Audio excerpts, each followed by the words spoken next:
Cette semaine, on parle d'un grand fleuron québécois, la compagnie Bombardier. Oui, effectivement. Alors, il y a deux époques. L'époque B, l'époque des fameux B, quand on parle des snowmobiles, les B7 ou les B12. Alors, pour situer les gens, B pour Bombardier, 7 pour 7 passagers, 12 pour 12 passagers. M. Bombardier, dès l'âge de 15 ans, travaille déjà sur des prototypes parce que toute sa vie, il va chercher un moyen de se déplacer dans la neige l'hiver. On sait que les chemins tapent au vert. Puis on sait également que M. Bombardier a perdu son fils en pleine tempête en 1934 parce que justement les chemins tapent au vert pour y amener un médecin assez rapidement.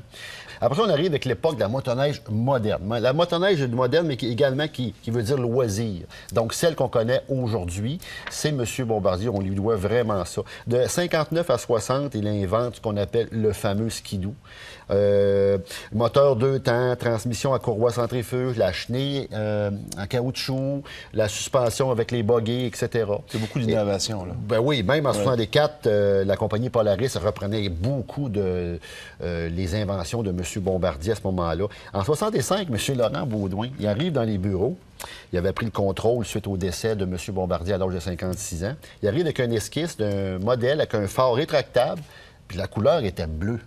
Oh, ça, c'est un changement de culture, ça. Oui, mais ça n'a pas passé. Puis dans le bureau, ça avait sursauté pas mal, de quoi même a fait revenir M. Bombardier. Une anecdote. Le fameux nom original aurait dû être le Ski Dog et non pas Skidoo. C'est ça qui était prévu. Exact. Alors, c'est une faute de frappe à l'origine qui a amené à Skidoo. On avait changé le G pour un O à la fin.